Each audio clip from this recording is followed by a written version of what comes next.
샬롬, 한 주간의 삶이 시작되었습니다. 우리를 향한 주님의 놀라운 계획을 기대하며 매 순간 주님을 찬양하며 영광 돌리게 하옵소서. 오늘 우리가 함께 읽을 말씀은 전도서 6장입니다. 6장. 내가 해 아래에서 한 가지 불행한 일이 있는 것을 보았나니 이는 사람의 마음을 무겁게 하는 것이라. 어떤 사람은 그의 영혼이 바라는 모든 소원에 부족함이 없어 재물과 부요와 존귀를 하나님께 받았으나 하나님께서 그가 그것을 누리도록 허락하지 아니하셨으므로 다른 사람이 누리나니 이것도 헛되어 악한 병이로다. 사람이 비록 100명의 자녀를 낳고 또 장수하여 사는 날이 많을지라도 그의 영혼은 그러한 행복으로 만족하지 못하고 또 그가 안장되지 못하면 나는 이르기를 낙태된 자가 그보다는 낫다 하나니 낙태된 자는 헛되이 왔다가 어두운 중에 감에 그의 이름이 어둠에 덮이니 햇빛도 보지 못하고 또 그것을 알지도 못하나 이가 그보다 더 평안함이라. 그가 비록 1000년의 갑절을 산다 할지라도 행복을 보지 못하면 마침내 다 한 곳으로 돌아가는 것뿐이 아니냐.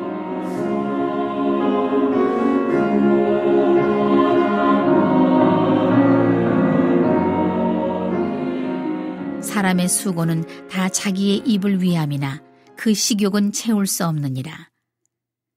지혜자가 우매자보다 나은 것이 무엇이냐? 살아있는 자들 앞에서 행할 줄을 아는 가난한 자에게는 무슨 유익이 있는가? 눈으로 보는 것이 마음으로 공상하는 것보다 나으나 이것도 헛되어 바람을 잡는 것이로다. 이미 있는 것은 무엇이든지 오래전부터 그의 이름이 이미 불린 바 되었으며 사람이 무엇인지도 이미 안 바 되었나니 자기보다 강한 자와는 능히 다툴 수 없느니라. 헛된 것을 더하게 하는 많은 일들이 있나니 그것들이 사람에게 무슨 유익이 있으랴. 헛된 생명의 모든 날을 그림자같이 보내는 일평생의 사람에게 무엇이 낙인지를 누가 알며 그 후에 해 아래에서 무슨 일이 있을 것을 누가 능히 그에게 고하리요.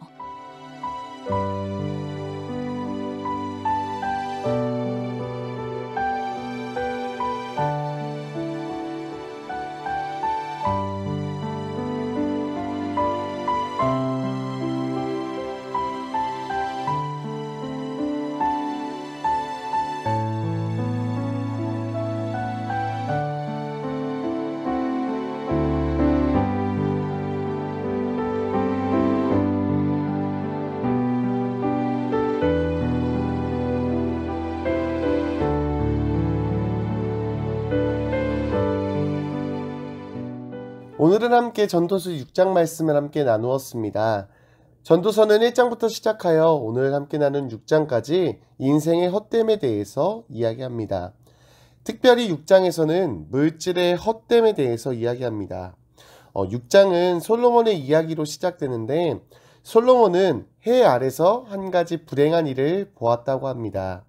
이러한 일을 보고 솔로몬의 마음은 무거워졌다고 합니다.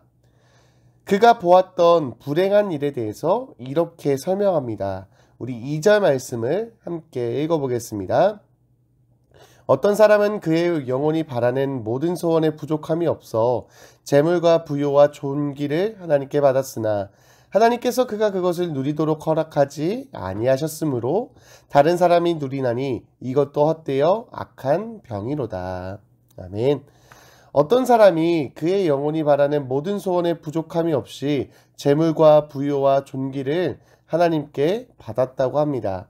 그렇게 모든 것을 받았음에도 하나님께서 그것을 누리도록 허락하지 않으시니 그는 그것을 가졌지만 그것을 누리지 못하고 다른 사람이 누리게 된 일에 대해서 이야기합니다. 그러면서 이것도 헛되고 악한 병이라고 이야기합니다.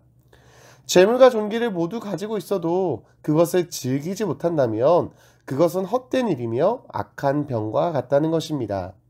이것은 아마 솔로몬 본인에 대한 이야기라는 생각이 들었습니다. 재물과 존귀는 가졌지만 그것을 누리지 못한 자신의 모습을 보면서 비통한 일이며 마음이 무거운 일이라는 것입니다. 정말 바라던 것을 이루었는데 그것을 누리지 못한다면 이보다도 속상하고 비통한 일은 없을 것입니다. 최근에 저는 이번 태풍으로 인하여 돌아가신 분의 안타까운 이야기를 듣게 되었습니다. 한 노 부부가 열심히 돈을 모아서 아파트를 장만하고 들어가기만을 기다렸는데 태풍으로 인하여 사고를 당해 꿈꾸던 것을 누리지 못하였다는 비통한 소식이었습니다. 이처럼 아무리 가졌어도 누리지 못한다면 그것은 아무런 의미가 없다는 것입니다. 또한 솔로몬은 이야기합니다. 우리 3절 말씀도 함께 읽겠습니다.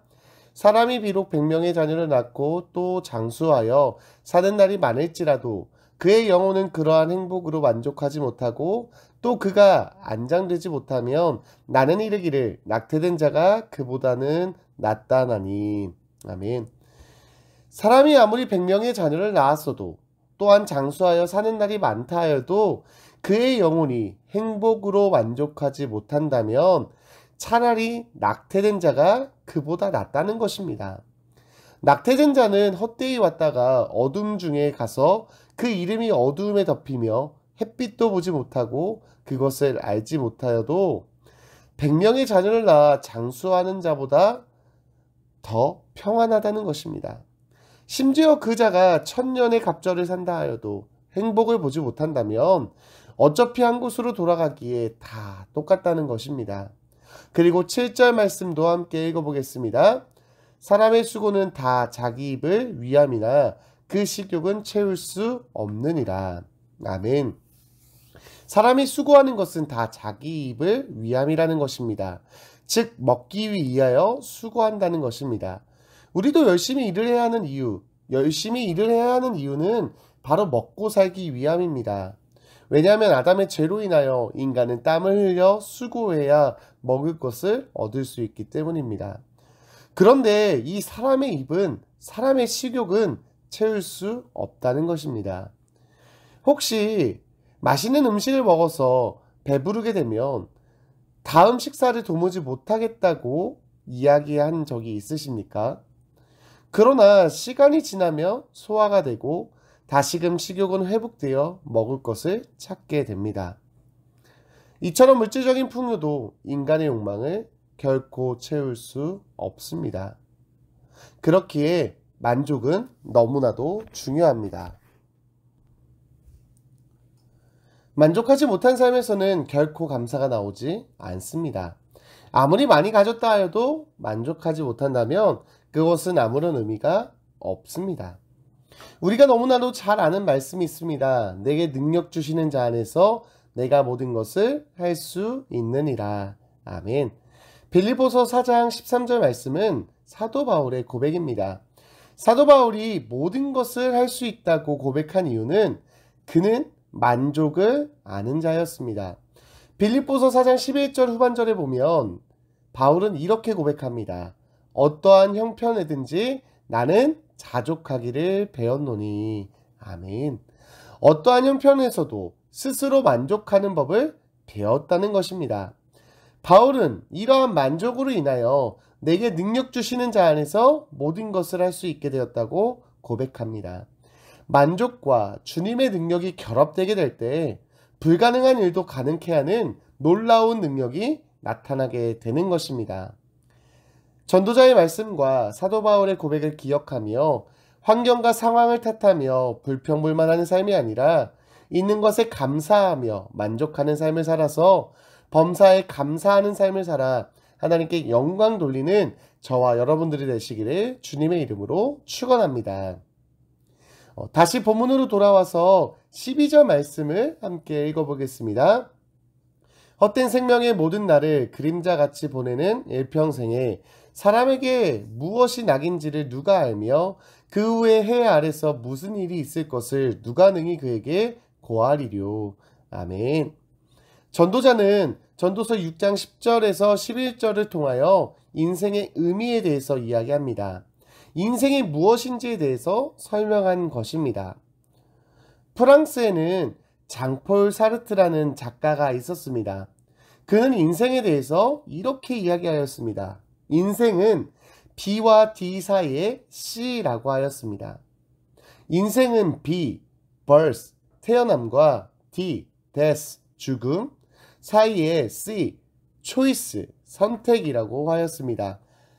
태어남과 죽음 사이에 선택이 있다는 것입니다. 이 말은 인생은 계속된 선택을 하게 된다는 것입니다. 그의 말처럼 우리는 모든 일에 선택의 기로에 놓이게 됩니다. 하나님께서 우리들에게 자유를 주셨기에 우리는 매 순간을 선택하며 살아갑니다.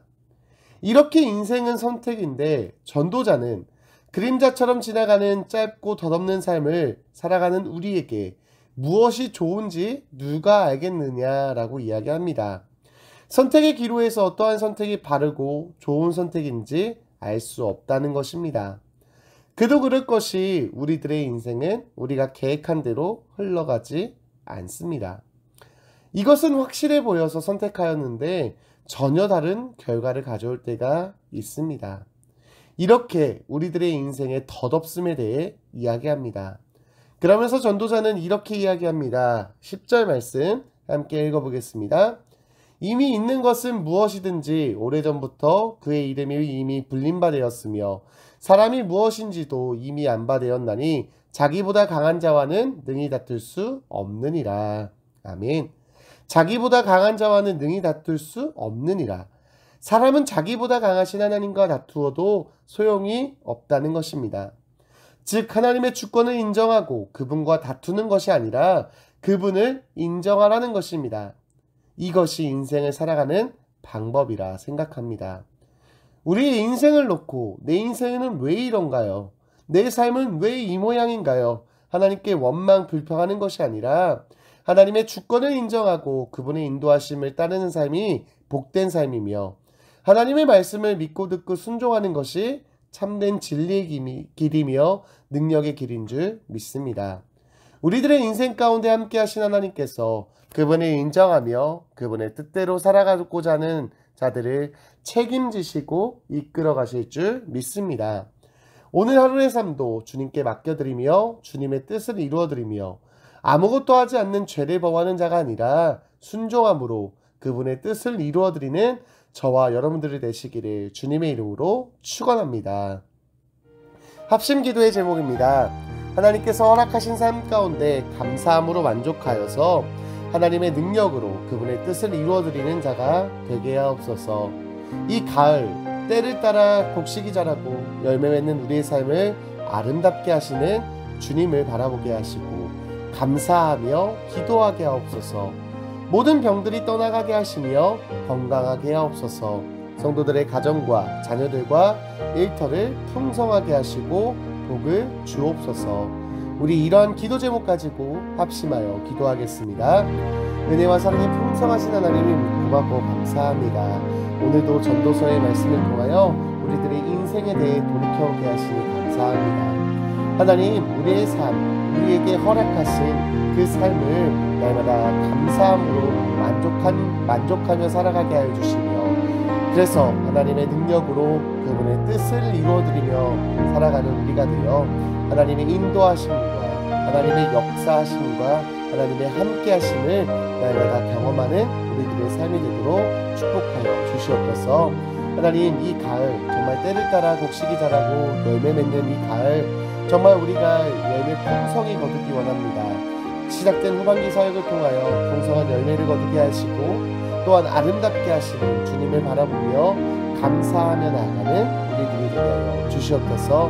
모든 병들을 떠나가게 하시고 우리 미안하게 모든 성도들 건강하게 하시며 우리 성도님들의 가정과 자녀들과 일터를 풍성케 하시며 복의 복을 더하여 주시옵소서. 오늘 우리들의 삶도 붙들어 주시고 함께하여 주실 줄 믿습니다. 함께하신 주님께 영광 돌리며 살아계신 예수님의 이름으로 기도드렸습니다. 아멘.